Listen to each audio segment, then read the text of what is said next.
The questions are already rolling in. We've just gone live with the first question from Stitch the Alchemist. I don't think Stitch would make a very good alchemist, in my opinion.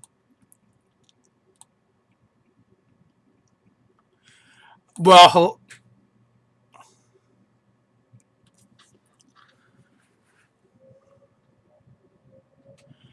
yeah, but that doesn't make things and people around him indestructible. so, so guys, you might be watching on YouTube, Twitch, or on Facebook. Again, we continue this experiment with the using Restream to go everywhere as all at once. We'll see how well the stream holds up. Yesterday we had some weird issues with the sound. That was a new problem, but I've put earbuds in, so hopefully that eliminates that problems. So if you guys, if the other guys sound like robots, let me know, and then we will move on to fixing the next thing. Yeah, or illithid thralls, as the case may be. And I can hear you as well. Yeah, but something happened on the stream yesterday when, for whatever reason, um, I don't know, the other person's audio dropped. So let us know if you can hear Ted and Nate or not. They are saying they need a goat. You shouldn't be.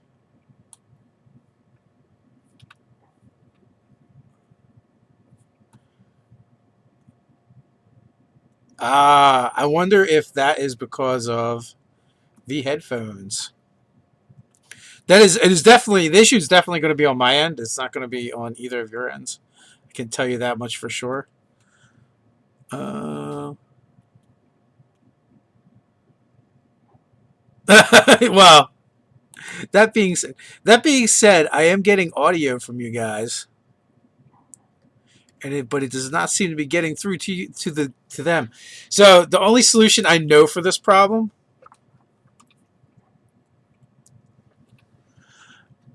that would have been good information a while ago. Okay. Uh, yeah, it had a little bit of problems too. So if I mute that, let's see what happens. Can you guys hear me still? And can you hear the other lads? I can hear you. Zarek, a quick Nate and Ted communicate through smoke signals. Uh that is true. All right, I think we may have solved that particular problem. But we'll move on to the next problem as it arises. But anyway, so you missed Ted's whole rant about Stitch the Alchemist. So Stitch the Alchemist asked a question: what are your least favorite system, fellas? Absolute worst in your opinion.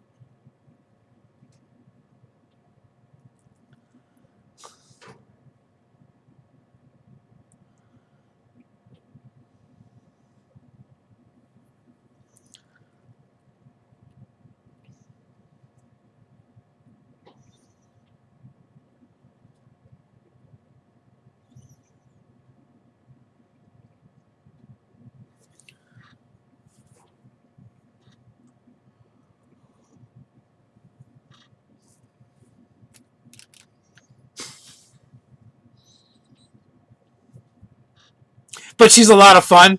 So you,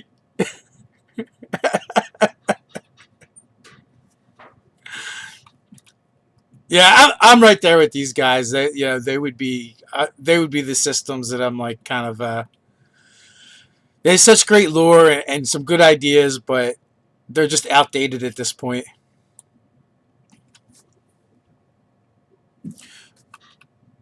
Oh, I thought Kenyatta said they could hear everyone. Ted, you're muted. Mike Gould says, "Son of a bitch."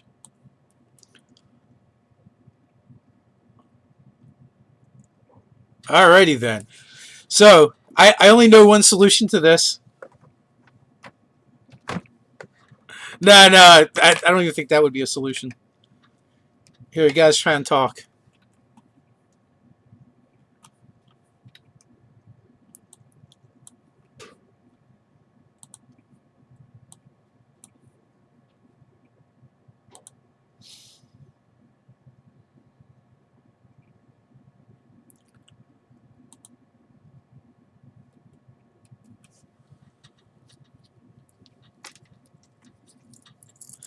So I don't know if they can hear you guys or not, but I can't actually hear you guys yet. And that might be because...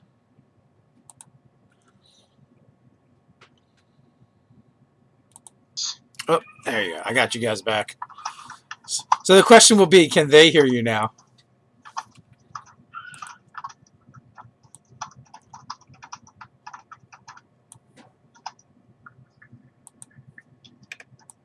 All right, guys. Now let's try this. But we may or may not get the robot voice back. I guess we're gonna find that out real quickly. I'd rather have the robot voice than them not be able to hear us. There's So, that. there is that. So we'll see. Doug here's typing. Woo! Victory! And since no one on our end, or since I wasn't typing, it had to be one of those guys, and I think it was Ted anyway. That was Nate. Never mind. It was Nate. Can you still hear me, Dave? Yeah. Can they still hear me? Hey, Kenyatta says he can hear me. Woohoo! All right. Okay, what about me then? Who cares? Okay. I was typing. We got 2/3. 2/3. 2/3. I'll just sign language for the rest of it. You're gonna do smoke signals. So Nate, if you go next to the microphone that says mute, there's a little up carrot. Mm-hmm. Make sure Kenyatta says to make sure that the mic is pulling from the correct thing for Zoom. But that wasn't the problem. Oh well, Zerf says Nate, we can hear you. So Yeah. Excellent. Yeah, and Twitch people say they can hear me too. Ragdoll says everything's cool. Everything is cool. Nice. So I'm coming in via walkie-talkie, according to Scott Beckley. All right, but I want to go back to the Stitch Alchemist thing. I think well, he's indestructible. He'd be able to blow up all kinds of stuff, and the area around him will absolutely not be safe in any way, shape, or form. But he'd make some amazing stuff. There, it's not lost. It's come back. It just took 10 minutes. Growing pains. Great growing pains. Plus, some of the issues, like the only way I know to fix them is actually broadcasting somewheres, because they don't. Otherwise, they don't come up. Like the reverberation thing doesn't happen unless we're live. It's called reverberation, Dave. That thing. You know what? You clearly knew what I meant. Don't be an a-hole, Ted. Yes, but it's fun when you mispronounce words. Listen, my brain knows the words, but they just won't come out of my mouth. That's What's that demon creature that looks like a tiger with a rutabaga? Your mom. It looks like your mom. It's your mom. That's what it is. All right. We got a request from Kianata. These aren't the droids you're looking for. Nice. All right, I have a question over on Twitch from Roman. I want to say Tyrant. This is what it looks like. Giraffe. Can you guys give us some clever mimic uses, not in a cliche fashion? I just had one in one of my pay-to-play games, Hold of the Mordanes. There was this man that the goblins called Scary Man, and he would, when the players captured a goblin, they kind of got information out of him. He's like, I don't care what you do to me, just don't put me in the bucket. They were terrified of this bucket thing. And they said, if we didn't attack you, Scary Man was going to put whoever didn't want to do it in the bucket. So they're like, what in the heck is this bucket? So one of my players actually grabs gets a pretty big sized bucket, makes it glow with cantrips, and tries to scare the goblins as they go into this hole. Well, it turns out that Scary Man's actually Scaruman, this big Orog with scars all over his body. It's just goblins are stupid, and they called him the Scary Man because he was scary. And the bucket was this black cauldron that looked like it had hands coming out of it, holding onto this tripod. And it was wrapped to this tripod. Well, the first thing Scaruman does is grab one of the players and huck him at the bucket, and he bounces into it and then sticks, and then these translucent snake tendrils come out of the bucket and start attacking him because it was a mimic. and there was all these like goblin bones around it. It was cauldron with no fire underneath, and it was like all these goblin bones around it and things like that. So basically, it was like a tag team adventure with the Scaromon, the Orog, and the Mimic Bucket. Well, I want to thank Mike Francis for the super chat. Thanks, brother. Thank you very much. There's no question there. Just needed Saki Nerdarchy today, or Soak Nerdarchy today. Soke. I'm not sure. I'm going to guess it's Saki. Yeah, but I don't think that's how you spell Saki. I don't know. I don't know, but Saki does sound kind of good. It was good when we went and had it the other day. Yeah. When me and Nate had a Saki date when during PAX Unplugged. So Ramen noodles and sushi. Sushi and sake. It's the way to go. Actually, I've already been asked, if we plan to do anything for PAX Unplugged this year, like any get-togethers, meet and greets, that kind of thing. And also along those veins, we are up on the Concoction Cleveland site now. They just put us up, so you guys can check that out. If you're going to be in the area, or you want to be in the area to hang out with Nerdarchy, we're going to do like a meet and greet hangout thing in a local location the day before the Concoction event. So that should be fun. We're gonna have to get up a post on the website about that and start working out the details. Chief of Nerder Doug has already kind of scouted out, like a gaming cafe. Well, that's kind of close to his area, right? Yeah. It's his home. It's his homeland, and we'll be able to. So there will be food already there, and they do catering and stuff, and it's already a gaming place, so we can definitely hook something up. So hopefully get some of you folks out there. We can sign and deface your items, your goods, if you will, and play some D&D or board games or a combination thereof. Who knows what's going to happen? So Shatman Bill had a question. Does Nerdarchy have any must-reads or recommends for new DMs as a source book, third-party novels, etc.?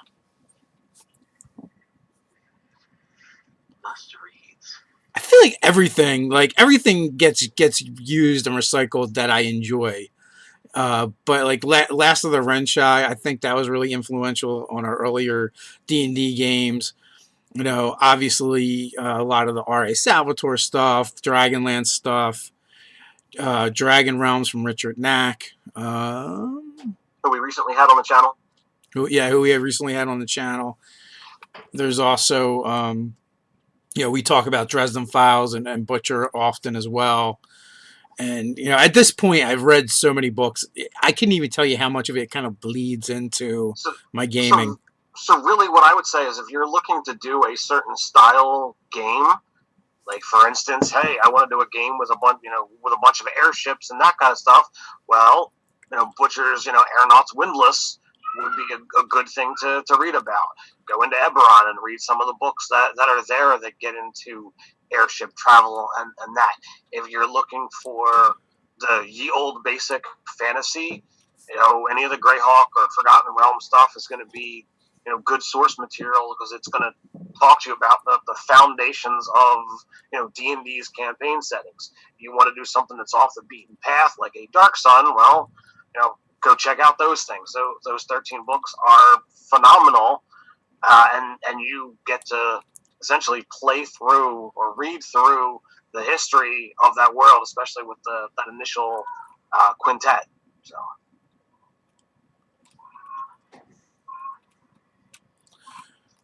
Got anything for us, Nate? I think you guys pretty much covered it, except I would say anything from Brandon Sanderson is really, really good stuff. Of us too, you like anime, are taking way more anime than we do. Yeah, I watch a lot more anime than you guys do, being that you probably watch close to zero. I got a little bit of anime experience, not much.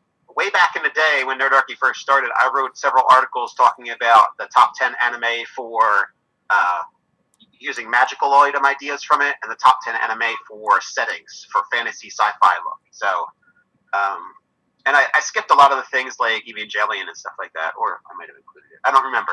it's been a couple years since I wrote it, but I would stand by those lists. Those are pretty good for the magic items and inspiration, and sometimes setting scenes. Sometimes anime is over the top, but sometimes anime does a really good job of setting a scene or setting a conflict. So Elfbait says, if you want to run Dark Sun, read your Edgar Rice Burroughs. I'll have to check that out because I dug the Dark Sun stuff, and I gotta jump. Thank you for the chat, the super chat, Mike. Got a question from Ask a Pathfinder. Good day, Nerdarchy. What level do you hold on one second, Nate. So Mike just dropped the super chat and asked a question. Have you played 5e Middle Earth RP? We have not actually played it. We did review the player's book for it, which is actually pretty lengthy. There's a whole playlist on that you can check out. But I don't think it's not really the kind of game we would enjoy. I think we do like more high fantasy than Middle Earth has to offer, in my opinion. It's got some cool stuff that you might want to steal, but it's designed to remove a lot of the magic and the spell casting from the game, and I think far too many people are into that. So to actually pull that out of the game, it's stealing a lot of what people come to the table to play. I was interested in the exploration section, though. That would be a good thing to snag. So, what did you have for us, Nate? Okay, Ask a Pathfinder says, good day, Nerdarchy. What level do you think a campaign should begin and end at? Again, that really comes into, as the DM and the players, what kind of story you're looking for. The games that we're playing now, we started at level 1. The plan is to go to level 20. If you're planning an arc, it really depends upon what that story entails. If you want to play something that's bigger and quicker, you can easily start it at 10 and end at 15 or end at 20. Like I said, it really is going to boil down to you as the DM and the players coming together and deciding what you're looking for. I would say start at 1 almost always, unless you're doing a power game, because not power gaming, but like a powerful game. Because there's a lot of really great moments that happen when you're low level that you can't get later. Like my recent group, they've got a very high hate for mud methods that just wouldn't have been there if they were 5th level when they started. So, there's character quality and RP that happens that shapes the character from then on that you just don't get when you have to do an entire backstory for like a 10th level character or something like that. So I prefer starting as low as possible and then moving through the levels.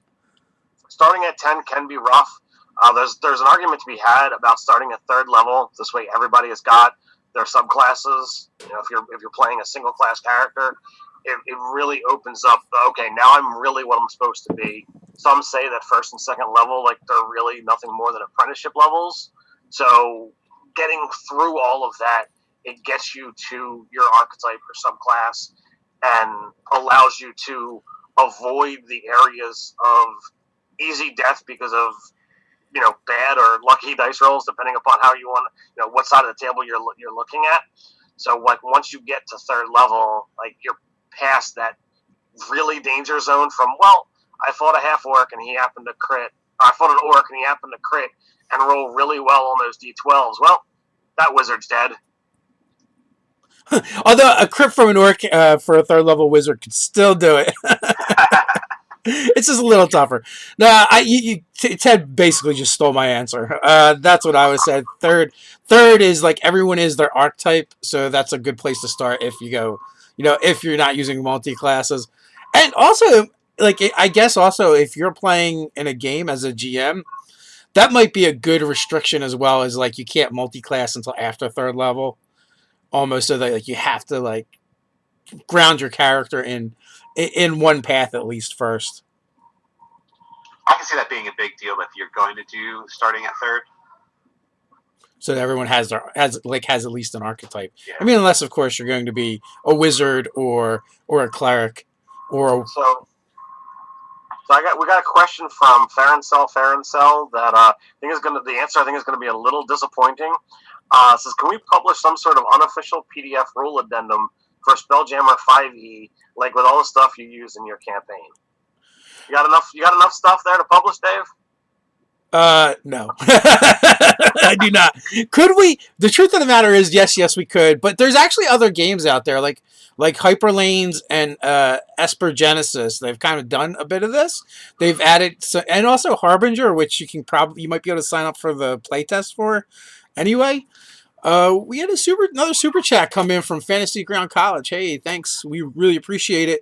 And they're just letting us know they're in the house. Guys, if you want to learn how to use Fantasy Grounds, that is the place to go. They have their own Discord.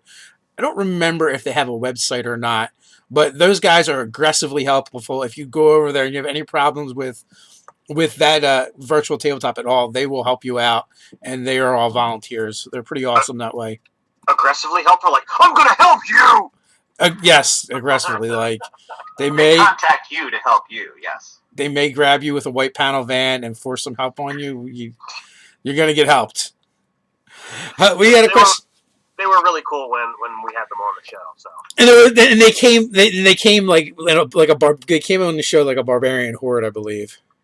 There was a lot of them, and I had computer issues back then, and it totally, like, I got kicked out of the chat. They just kept on going. the chat it went fine. It's like, well, there's no Ted, but there's still like 4 or 5 of us, so we're just gonna keep chatting. Apparently, you didn't need a host after all. So we got Sean. We got a question. Any tips for tracking combat in 3D? I have an aquatic campaign happening and tracking people submerged, airborne, and on deck of a ship. I was thinking 1-inch blocks, but sounds cluttered. We have the perfect solution for you. I don't know if you're a hoarder like Ted is and eat as much pizza as we do, so it may not work. But our last game, we used the little pizza tables, we call them. They hold up the box lid and keeps your pizza from getting smushed.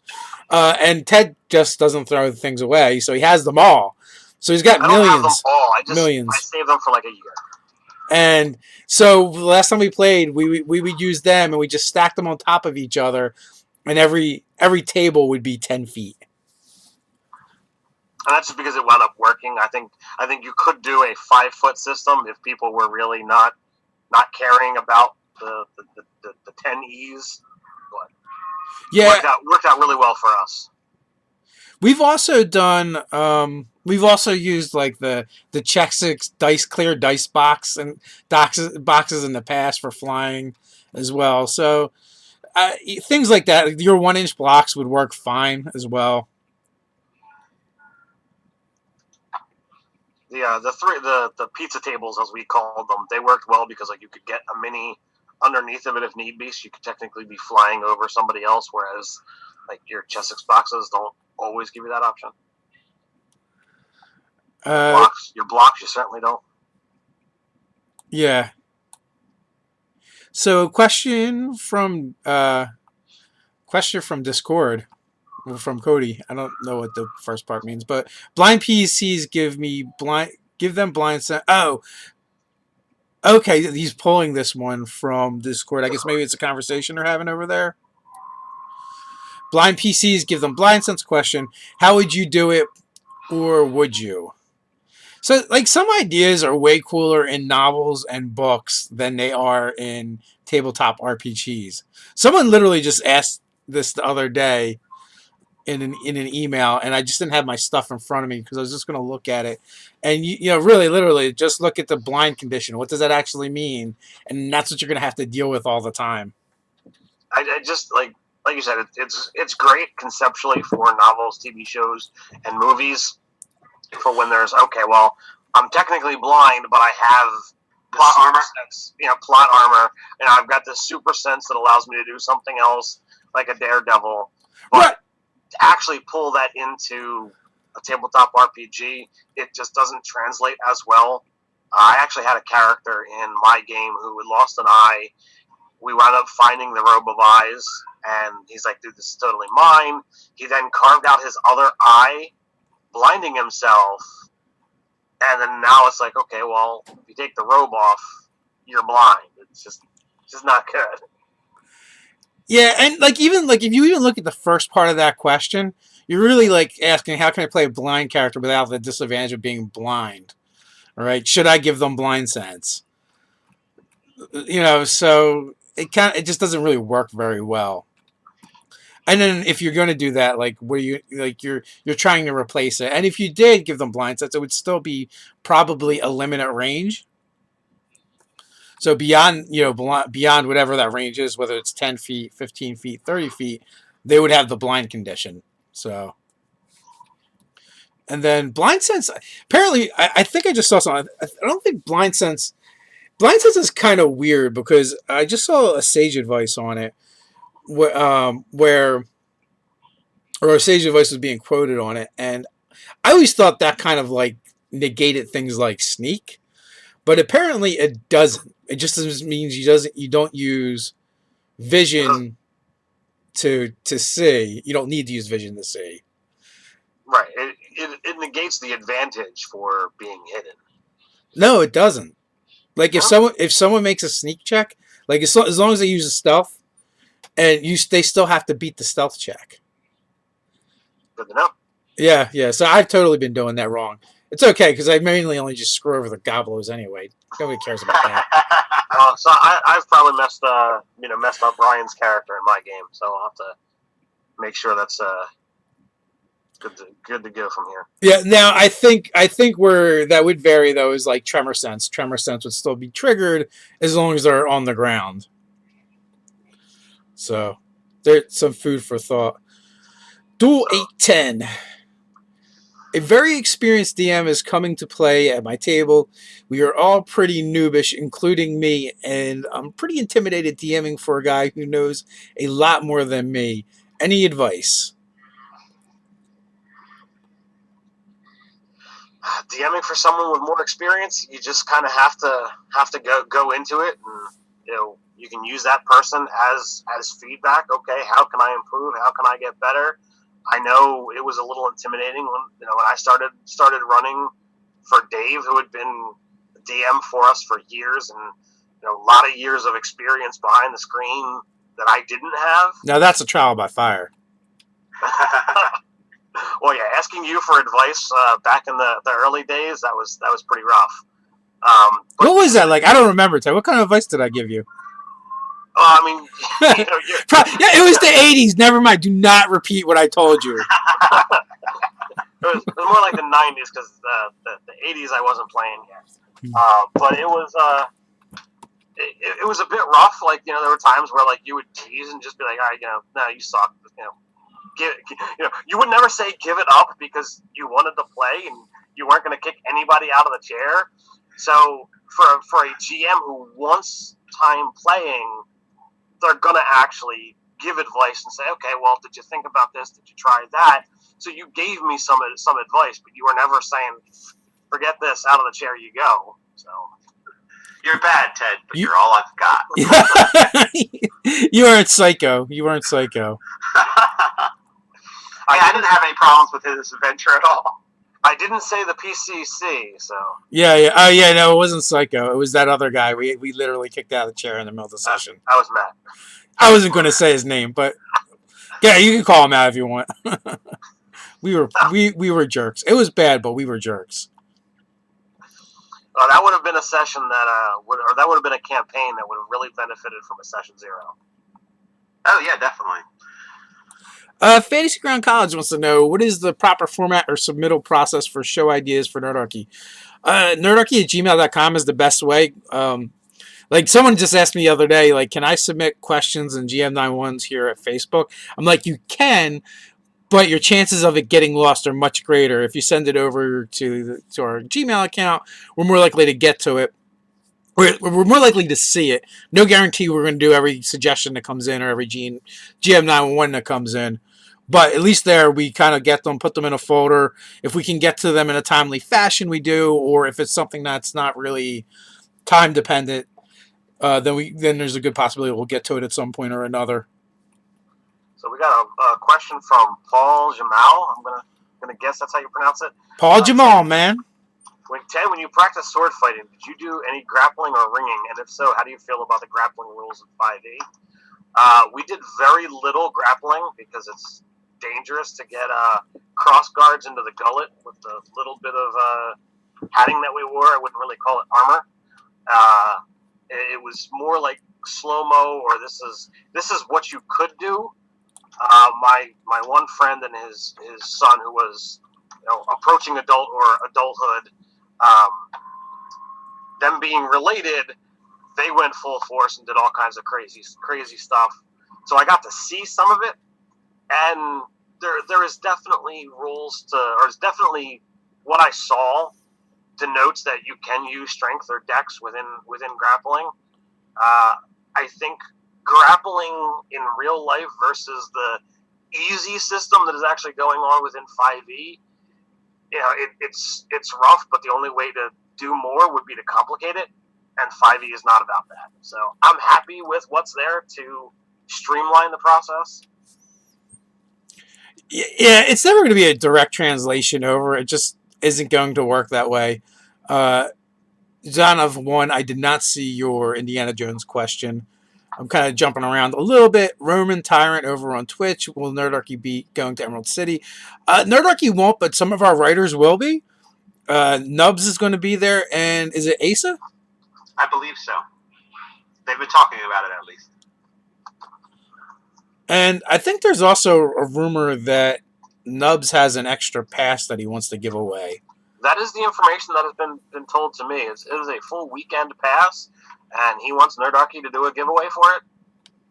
So that is the weekend before Concoction. So if you're interested in going to that, it's in Seattle. Stay tuned, and we might very well have a pass to give away. So there is one event that I'm really sad that we will not be attending, and that is playing D&D in a castle in France. I was looking at the prices of that, and it's like $250 a night per person, which actually I don't think is a bad price. I mean, I consider no, definitely not. Includes breakfast and all the gaming in the actual event itself, but still expensive. You have to get the ticket to Paris. So. And you have to get the plane. You have to take the plane to Paris. So I missed it here. It's gone past the chat, but someone wants to know: do we take GM 911s for 3.5? If it's not a rules question, we would definitely tackle it if it's more of a story question. But we are really far removed from that system. So yeah. So like I would go seek out Ask a Pathfinder who was on here earlier. He's got a Discord and a Facebook page. I would ask him more so than us, or find content creators that are covering that specific system and see if they'll take your question. Unless it's story based. If it's story based, then we'll tackle story based questions even for things we've never seen, so systems we've never even seen before. So. Paul Jamal, is this okay? I think this is a different question from Paul Jamal because it's for Nate. As a fellow psionicist, how do you feel about the Mystic class in particular? What do you think about the Mystic gaining telepathy at 2nd level? I'll just say real quick that it appears that the Wizards of the Coast feels like they have a lot of work to do with that class still, because we have not seen anything more of it on it, and I think they're still really working on it. Bookhead psionicist Nate. Yeah, I think they're really working it over because it's not definitely a non-standard class. I mean, and it's always been. But how do I feel about it? I like the direction they're going in. I kind of wish they kind of made it a little more standardized, but it's as if they've taken the rule set and said, we want the rule set to be kind of as strange compared to the regular system for the 12 classes, the 12 standard classes, as psionics is strange to the rest of the system, the worlds. So I feel like they're trying to marry the rules and the kind of feel of the class together in that kind of strangeness factor. So I don't really like the idea of really being able to pump up the abilities really too much, like superpowering stuff, because I feel that makes it too desirable for people to just mess around with in that regard. Like, all right, I can smite like a paladin. This is going to be awesome. I'll just make a psionic paladin, basically. And and start slamming them with blasts and things. No, So my favorite thing about talking to Nate is, and you guys get to experience a little bit, it sounds like people are being murdered in the background. I'm sorry, my kids are just talking and playing all the way 40, 50 feet away behind a door. I don't believe it. I think your kids are actually murdering people. Oh, all right. Well, I mean, as long as you don't think I'm murdering my kids, that's fine. Well, that'd be real. You would literally have to be a psionicist to be sitting here and talking on here and murdering them in the background. I have a lot of other things I would do with my sonic powers first, just say. But so murdering people in the background would be pretty cool for an epic villain, but yeah. So yeah, that's my take on Sonics. I like where they're going with the rules. I kind of wish it was more standardized, but I understand. I feel like I understand why they're taking the rules that direction for Mystic. So Nate, what is your opinion of having all of the previous iterations of psionics all lumped together in one class, or would you prefer like the Scion, as like 3-5, where you've got the Scion, the Psychic Warrior, the Soul Blade, all of these things being stretched out into their own makeup? I like the simplicity and the elegance of them all being one class, but that constrains you quite a bit. So, I mean, it's not a big deal. Like when you have, let's say, Sorcerer, for example, you have the Wild Mage Sorcerer, then you've got the Draconic Sorcerer. The Draconic Sorcerer is a really good template that you can kind of mix and match other, Celestial or Fiend or whatever you want to kind of like homebrew off of that. So it's easy to kind of take that in different directions and have a completely different feel to it while still easily obeying the power level of the Draconic Sorcerer. Where Wild Mage just kind of like went off the end for that. So I feel like I don't know which, thinking about it, it's been a while, and I don't know where it's going to go from where they've kind of taken the playtest stuff. But I am looking at some of the psionic powers and saying, wow, if you were going to play a fighter, you would just like really go for the immortal. And that I feel like they split it enough that you can go in divergent paths and still have a nice theme to it. But I hope I answered your question.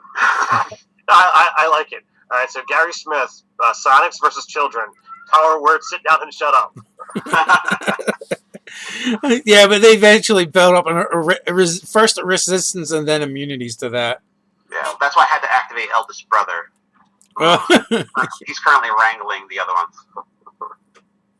I don't know how good of a job he's doing, no. That one has an upkeep cost, though. Well, I forbade duct tape and other tying up implements around the house, like so no taping, no ropes, none of that stuff. It's really unfair because he's got to wrangle the other 999 siblings. So I really feel like you gave him an unfair task. So we have DM Don in the house from Drinks and Dragons. I'm working out the details for after gaming at Drinks and Dragons locations and PAX Unplugged. We'll reach out when we have some more details, guys. Yeah, that'd be cool. Maybe we could team up and do something together. I think we'd be totally down with that. I mean, we're going to have to control Ted with all of his drinking and having near liquor. But other than that, we'll be all right. So Shaman Bill says, question, if one wanted to write for Nerdarchy, how would they go about it? They just send us an email at nerdarchy@gmail.com. Or you can even reach out to the Longshotist on Twitter, or the @Longshotist on Twitter. But either way, you're going to get put in touch with our Chief and Nerdator, Doug. Isn't it Longshot List? I thought it was Longshotist. But maybe it is. I don't know. Well, Chief and Nerdator Doug is in the chat, so maybe he can, put his @ there and answer that for us. Yeah. Like I said, if not, just send it to the Gmail account, and we'll fix you up with Doug, and then he will take over from there. So the next question is, if you could choose one of the magic items from the old D&D cartoon show, which one would you pick?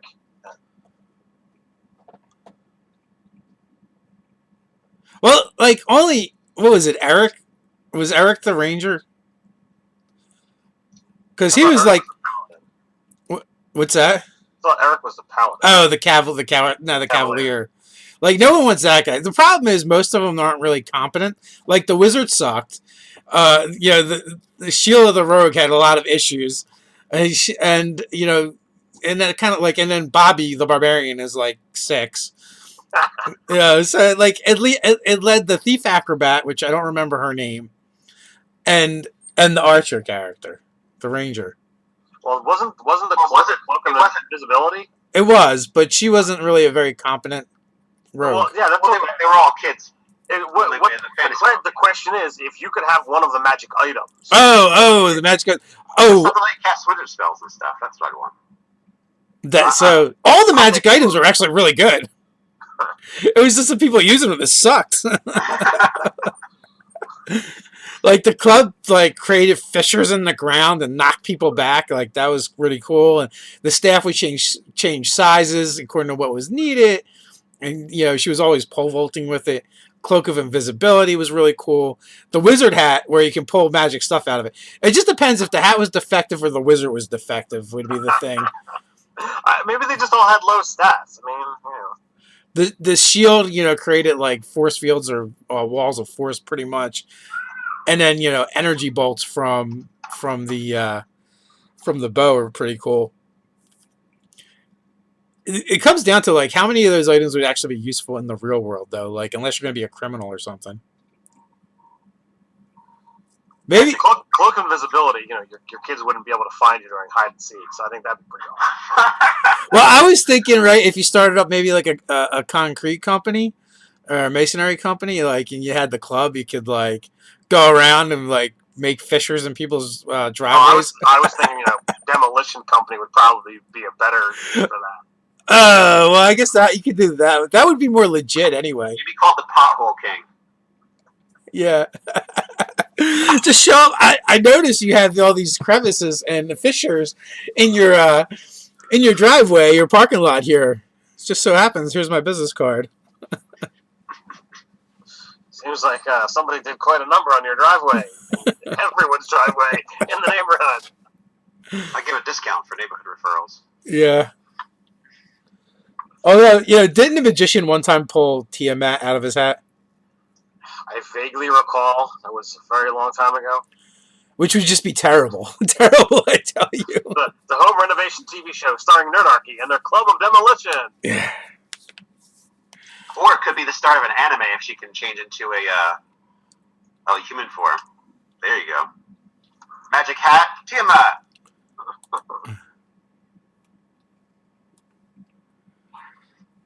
So I had a question from Roman Tyrant that I'm trying to find. What's our favorite evil character we had? I know mine. Is it Neb Neb? Or the guy who had Neb Neb? What? That's profiling, sir. Just because I'm a necromancer didn't mean I was evil. I was chaotic neutral, thank you very much. So that one's not the answer? No, because he wasn't evil. All right, so Dave, do you have an answer? My Chaos Cleric.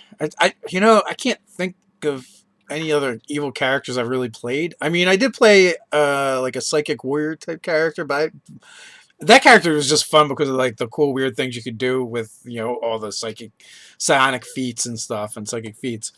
But yeah, probably my dwarven chaos cleric, who somehow basically willed chaos dwarves into existence in that world and time, and was manipulating the other party members into doing what he wanted. Helping to convince Ted's character that he really should be a king, even though he just wanted to be a general. And then I do remember Psycho's character was like a super powerful psionic. He was like multi-class psionics, and he was giving me a hard time, and he was going to take me somewhere and leave me there. So I just casted blindness on him, so he couldn't target anything with his powers. And that was a fun game, even if it did get a little off from what some of us originally had. My favorite evil character was the Death Knight Paladin that I had. What did he have? He rode a Shadow Dragon, and he had a cloak that was a prison for shadows. And the shadows, like back, I guess, in 3E, Death Knights had the ability to have an undead army, and I just said, well, my entire undead army is all shadows, and they all stack inside this cloak, and then they'd come out and fight people and drain their strength and turn them into shadows. And we kind of turned that into a video, didn't we? Yes, we broke him down. He turned into a Patreon reward. A few pieces of him turned into Patreon rewards as well. Mm-hmm. So I played a wizard in a crazy setting called Iron Hulk. And he started off not as evil. But I had spoken with the DM that I really wanted to go down this path. And Iron Hulk was this weird world where humans were not the dominant race. They were, far from it, in fact. And book wizardry was considered evil, kind of along the same lines as Dark Sun, but for a whole different purpose. So in a world where humans and wizards are a bad thing, I'm like, you know what? I want to play a human wizard. And I had this crazy set of bracelets that went on both wrists, and to the casual observer, they just look like corny, junky jewelry. But I could turn them in such a way that was my spell book, so no one knew that I was actually a wizard, and I would always try and do things where my magical effects would go off, when no one was looking at me, and it was eventually was going to come out, but low level, I tried to play it off as best as possible. And 3.5 had a wizard prestige class. I don't remember the name of it, but it was like the closest thing to like a warlock that they had at that point in time, because I started getting demonic powers.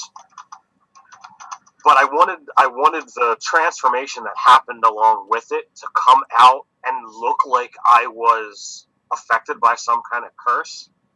So I actually held off like a couple levels where I I was waiting for like a just someone to cast some kind of magic at me, and then I would just be useless for that combat because I was gonna get transformed by their magic, of course not my own.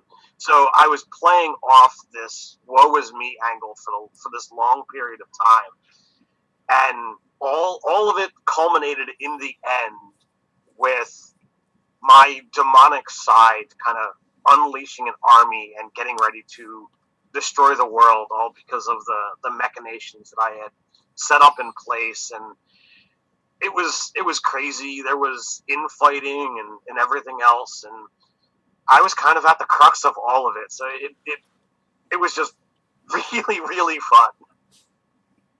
I almost killed you in that game, didn't I? I don't think so. The only I thought I grabbed you with an alligator and swung you around a lot.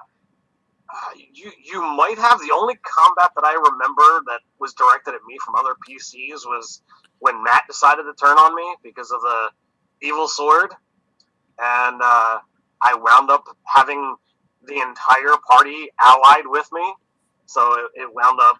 Maybe I was with you fighting Matt. That must have been it. But yeah, so that was a cool fight. We had anywhere from like 9 to 12 players in that game at any given time, and when it actually came down to the fight between the wizard and the barbarian, I'm like, this is not going to go well for me, and like everyone on the PC side sided with me, and he had one lone NPC to help him. The party took down Matt, and I took down the NPC with a couple of the powerful abilities from the class, and I'm like, I can put my feet up. My work here is done. So Zono FV1 has asked a question a bunch of times, so I guess we'll get around to. This is the first time I actually seen it, though. I seen that you had asked whether we saw your question or not, but we had not. Let's see. How would you make an Indiana Jones character? I'm actually kind of doing that now. I was thinking about Arcane Rogue 11, Battlemaster Fighter 9. I'm not sure what of those things makes you think Indiana Jones. Like for me, like okay, so archaeologist background. Do tricks, right? With the Battlemaster. Yeah, but it's still okay. Arcane Rogue. I've read Arcane Archer in my brain for some reason. I'm stuck on Arcane Archer. 11 and Battlemaster 9. So I'm starting mine off as a ranger and he's an archaeologist. I'm just hoping the DM will just let me do cool stuff with the whip. Well, you could also take, if he lets you take feats, you could take the martial feats that allow you to have, yeah. Yeah, martial adept, one and done. And then you could like disarm people with the whip, and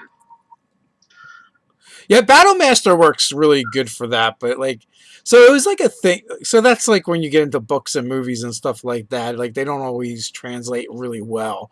To me, I see Indiana Jones as being a more of a skill character. So Well, I that's would. why I think Rogue works out really well because of all the expertise. I would go Sage background, then go into Rogue. My archetype for that I would choose Thief. There's literally an archaeologist background. He's literally that thing. But you could go Sage. Well, I mean, if you're not talking about modern times, like Right. I would think Sage fits because you're not really looking at archaeology. You're looking at I'm gonna go be a tomb hunter, a tomb hunter. I'm gonna go explore. That's essentially what archaeologists do. They just, but they do it in the name of science. They put it in a museum, and they don't sell it or keep it. I guess is the idea. So my argument for Ranger, right? This is why I went Ranger, archaeologist because that's the same thing, and then Ranger. I'm just going to take humanoid, so I get two different favorite enemies, and those are going to be my areas of study. So that's why I went Ranger. I don't feel like I need like super skills as far as having expertise, although that's useful. But I don't know if that really like screams Indiana Jones. What about you, Nate? What do you think? for Indiana Jones, I like the idea of doing the arcane now I gotta say an arcane archer, the rogue route. I like the rogue route. The arcane trickster. Yeah. Oh, you know what? Or go really. It would be more appropriate, I guess, to go thief because you can do second story work. You get all this other kind of stuff. So maybe thief with a background that's going to give you some knowledges. So sage, archaeologist. There's a And I like couple doing the of them. battle master thing because he did have the ability to fight. He wasn't like a sneak. He wasn't like the more roguely assassin type. He was the just brawl kind of guy, I think. So you saying tavern brawler? Is that what I'm hearing? Yeah, that would be pretty good. I think tavern brawler, that would work out. Improvised weapons. Mm-hmm. So there's technically a bunch of different ways you could do it. Although, so the arcane rogue thing, though, I don't get at all because he wasn't he's not a magician. He's like That's a why dude. I'm He's a thinking more professor. like thief. Yeah, Yeah. that's why I said it. That totally makes sense. Like I said, my character is going to be based off of Indiana Jones and maybe John Wayne. So I'm trying to figure out the role playing angle for that. Let's see. What do we got here? I have a question if you need one. Yeah, go ahead. All right, from Roman, giving out specific magic items for specific characters versus random magic items as handouts. So what's our thoughts on that? I prefer to make my own, but there's sometimes you just have to grab some stuff right out of the book. If you make stuff custom made, you've got the ability to have something that's fun, unique, and interesting in your world that people aren't going to know about who've already read all the books and seen all the things that have already been made. I like the idea of crafting a few, but I also like to see what the players do when you give them just a random roll out of the book. So it's kind of, they know their characters better than I do, so I might pick stuff for them. But in the end, I like to see what they do with like a random stick that does something, or lose a spider climb. Who does that end up going to? How do they use it? That kind of stuff. I'm like of the camp of do both, right? So all of my party members in the Scarlet Sisterhood game have things that were made up. In the in-person game that we play, there's quite a few things that were just made up and handed out, whether they were consumable items or special kind of special treasures that they were able to acquire somehow. But at the same time, like there's something fun about just throwing in random stuff that you never know what the players are going to do with it. Uh, Without that, the Rock of Ruin, the Paladin Steed, would not be wearing a circlet of blasting right now. Now he's a laser unicorn, is I think what they're calling him. Laser unicorn. Yes, and he has an intelligence of 6, so I would say he can attune. A rock. Let's rock. I'm gonna have to get him some. Next, he's gonna have to get some booties of Zypher. I don't think the horseshoes will actually work. I think they could work. Horseshoes of yeah, I think they should work. So DM Don is asking, do you guys prefer multi-class or single class? As a GM, I don't care. Let the players do what they want to do. For a PC, whatever, it depends upon what the theme of my character is. There's sometimes, like my cleric, who's all about going that single class route. Although, part of me is like wishing I had one more point of charisma to possibly steal a couple of things from Warlock, but doesn't really fit the character. But I've got other characters that I've made that they've been multi-class from the beginning. So yeah, I've played both. Like I don't really care one way or other. It just depends on what fits the character concept I come up with. how about you, Nate? I would like to play everybody chooses to just be a single class and take on a party role, because it's been a while since people haven't been playing their like whatever character direction they wanted to go. But if you kind of said, well, within the restriction of just a single class, I think that would be a good challenge to play. But I'd like the freedom of being able to just mash things together and make up a story for how it actually works. I love what's going on with the chat in relation to the Indiana Jones, and Doug's like, it's Junior Wayne. They named the animal companion Indiana. Yeah, there will be no animal companion. Beast Hunter all the way, so that whip can like hit multiple people. I mean, Hunter. Yeah. What did I say? I don't even know what I said. You said Beast Hunter. I just put them together. Yeah, I'm gonna make a new archetype. It's gonna be my own. It's just like the Hunter and then the Beast Companion, but mashed together. He hunts Rangers with Beast Companions. and takes their animal companion for his own. Maybe. So he's got all of them. He's got them all.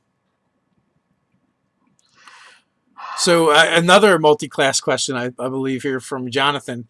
I have a thing for multi-class. I get a little carried away. How do you rein things in? Example, possibly Rogue Thief to start, 6 levels of Shadow Monk, Red Draconic Sorcerer, and or Fire Warlock. Well, one thing is like, how are you making a cohesive story out of that? What is it you envision that character being, because that is kind of a little bit all over the place. Like Monk, Shadow Monk and Rogue go together. But once you start trying to combine spellcasting Warlock and Sorcerer into that, you're not going to need a huge amount of stats to make that work. You just need the Dex, the Wisdom, and the Charisma, and it's only 13, so it's not horrible. But like, how did his powers manifest with Sorcerer? Did you play up the conversation with the Warlock? Is that something that came about in game? Was that done behind the scenes? It's really crazy. It's really wonky. And when you go with that many multi-classing, you're giving up a lot of the really sweet high-level abilities. It's not always going to be worth the trade-off.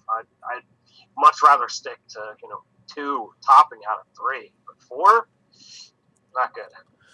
Yeah, if you're multi-classing, you should be looking for the synergy between those abilities.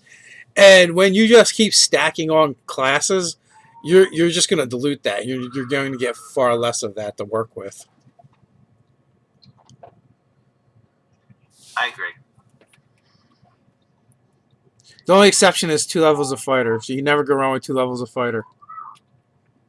As long as Except if it stops you from casting super high level spells as a multi-class caster. well, you should have a 9th level spell by 18th level, so you still got 2 to play with. Yeah, yeah. So that works. This way you can cast, 2 8th level spells in the same round. But, it's a little front loaded. You only get to do it once before a short rest. Short rest. Well, you still only get so many spell slots. Well, that's true. And the higher level ones are restricted. Yeah. After that, you'll have to resort to like 6th and 7th level spells. Wah wah wah. 9th level magic missile. All right, so I'm sifting through questions. I know there's a bunch we probably missed. Oh, we're past the time. It's also past the time. By the ways, I'm like, we're just talking, hanging out. We don't have anything else to started do. a little late, but we do have other work to do. Other work? What is that? So, yeah, I guess that's it then, man. I think, guys, thanks for hanging out with us. And we'll be doing this again tomorrow. Until next time, stay nerdy. Stay nerdy.